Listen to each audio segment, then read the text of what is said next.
اب کیا ہوا؟ میں نے دل میں سوچا، پھر کھلے دروازے سے باہر نظر گئی۔ وہ سامنے برآمدے میں کھڑا خود پر پڑی برف جھاڑ رہا تھا۔ پہلے کندھے جھاڑے، پھر سر سے ہیٹ اتار کر جھاڑنے لگا، اور میں نے پورے 5 سال بعد آج اسے غور سے دیکھا تھا۔ وہی قد جو پہلے تھا، مگر جسم ذرا بھر گیا تھا۔ وہی نقش، مگر 2 چیزوں کا اضافہ ہو گیا تھا: سیاہ داڑھی اور گھنی مونچھیں جنہوں نے اس کی وجاہت میں اور بھی اضافہ کر دیا تھا۔ وہ پہلے سے زیادہ خوبرو ہو گیا تھا اور اپنی عمر سے بڑا مرد لگ رہا تھا، شاید داڑھی کی وجہ سے۔ پھر جیکٹ اتاری تو شولڈرز پر لگے رینک چمکنے لگے تھے۔ میں نے غور سے ان چمکتے ستاروں کو دیکھا، جن کو حاصل کرنے کے لیے وہ دن رات کا فرق بھول گیا تھا، خود کو بھول گیا تھا، کیونکہ ان ستاروں کو حاصل کیے بغیر وہ مجھ سے نہ مل سکتا تھا۔ مجھ سے ملاقات کی شرط ہی رینک تھے۔ ہیٹ اور جیکٹ جھاڑنے کے بعد اس نے پاؤں کو دوبارہ لیفٹ رائٹ کے انداز میں زمین پر مارا، اور جب اندر کی طرف بڑھا تو مجھے کھلے دروازے میں کھڑی دیکھ کر یوں چونکا جیسے ابھی پہلی بار دیکھا ہو۔ پھر جلدی سے اندر داخل ہو کر جیکٹ کرسی پر ڈالی اور میرے مقابل آن کھڑا ہوا۔ میری سمجھ میں نہ آیا اب کیا کروں، کیا کہوں۔ کچھ دیر یوں ہی کھڑا مجھے دیکھتا رہا۔ وقت گزرتا رہا اور میں دل ہی دل میں جھنجھلاتی رہی، مگر ہونٹوں پر نہ جانے کیسے چپ لگ گئی تھی۔ اچانک شاداب نے اپنے دونوں ہاتھ اٹھا کر میرے شانوں پر رکھ دیے۔ یہ اس کی پہلی جرأت تھی۔ میں یوں اچھلی گویا کرنٹ لگا ہو۔ فوراً گھبرا کر 2 قدم پیچھے ہٹی تو شاداب بجائے ہاتھ اٹھانے کے 2 قدم آگے بڑھ آیا اور شکوے بھرے لہجے میں بولا، کیا 5 سال بعد بھی مجھے آپ کو دیکھنے کا حق نہیں؟ شاداب پلیز، میں صرف اتنا کہہ سکی۔ کیا پلیز؟ شاداب نے میری آنکھوں میں جھانکتے ہوئے کہا۔ کیا اتنے طویل انتظار کے بعد بھی ان آنکھوں کو اپنی پیاس بجھانے کا حق نہیں؟ اتنی ظالم تو نہ بنیں۔ اب مزید ظلم مجھ پر مت کریں، اور کچھ یا برداشت کرنے کا مجھ میں نہ تو حوصلہ ہے اور نہ ہمت۔ اب اور کوئی زیادتی میں برداشت نہیں کروں گا۔ وہ میری آنکھوں میں دیکھتے ہوئے کہہ رہا تھا، اور میں چاہنے کے باوجود پھر کچھ نہ کہہ سکی۔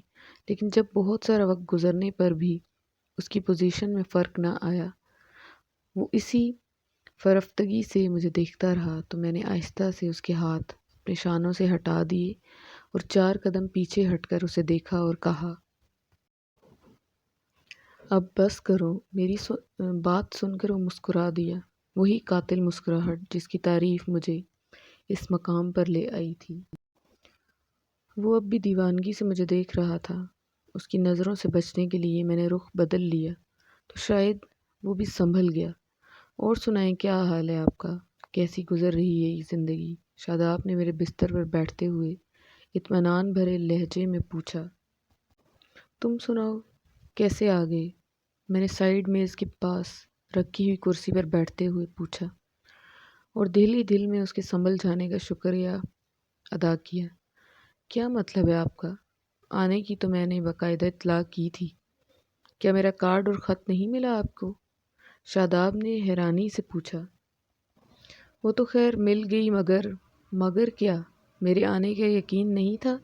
شاداب نے ایک بار پھر مجھے نظروں کے حصار میں لیتے ہوئے پوچھا۔ یہ بات نہیں، وہ دراصل یہاں کا موسم۔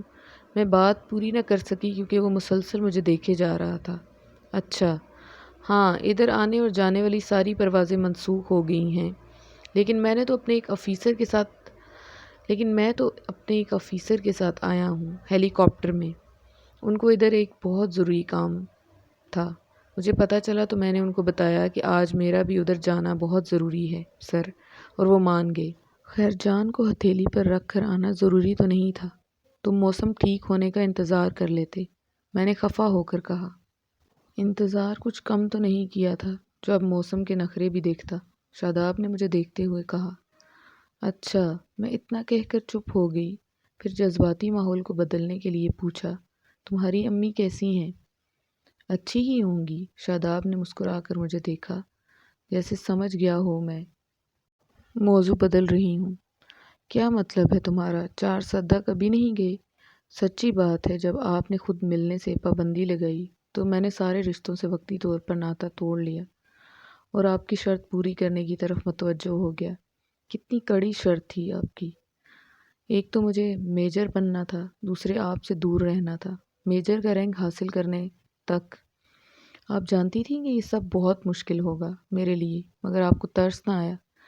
میں یہ نہیں کہتا کہ آپ نے زیادتی کی تھی، کیونکہ آپ نے تو یہ سب میری بہتری کے لیے کیا تھا، مگر جب دل ہی اداس ہو تو ہر کام مشکل ہی ہو جاتا ہے۔ خیر اس کے باوجود میں نے آپ کی شرط پوری کر دی۔ وہ مسکرایا۔ وہ تو ٹھیک ہے شاداب، لیکن ماں کے برابر کوئی نہیں ہو سکتا۔ تمہیں ان سے ملنے جانا ہی چاہیے تھا۔ کیا سوچتی ہوں گی وہ؟ میں نے سرزنش کی۔ کچھ نہیں سوچتی ہوں گی وہ، کیونکہ جب وہ اداس ہوتی تھیں تو میں انہیں ٹکٹ بھیج کر میس ہی بلوا لیا کرتا تھا، اور پھر جب میں سیاچین سے زخمی حالت میں واپس آیا تو وہ پورے 2 مہینے اسپتال میں میرے پاس رہی تھیں۔ ویسے پچھلے دنوں میں پشاور گیا تھا اپنے کمانڈر کے کام سے، تب ان سے ملنا چاہتا تھا مگر وقت نہیں تھا چارسدہ جانے کا۔ پھر فون پر ان کی خیریت معلوم کر کے میں اپنے بعد آ گیا۔ اور یہ آپ مجھ سے امی کا کیوں پوچھ رہی ہیں؟ آپ پر تو کوئی پابندی نہیں لگائی تھی میں نے، آپ تو وہاں جا سکتی تھیں، یا پھر اس خیال سے آپ بھی وہاں نہ گئیں کہ مجھ سے سامنا نہ ہو جائے۔ وہ شکوے بھرے لہجے اور انداز سے مجھے دیکھنے لگا۔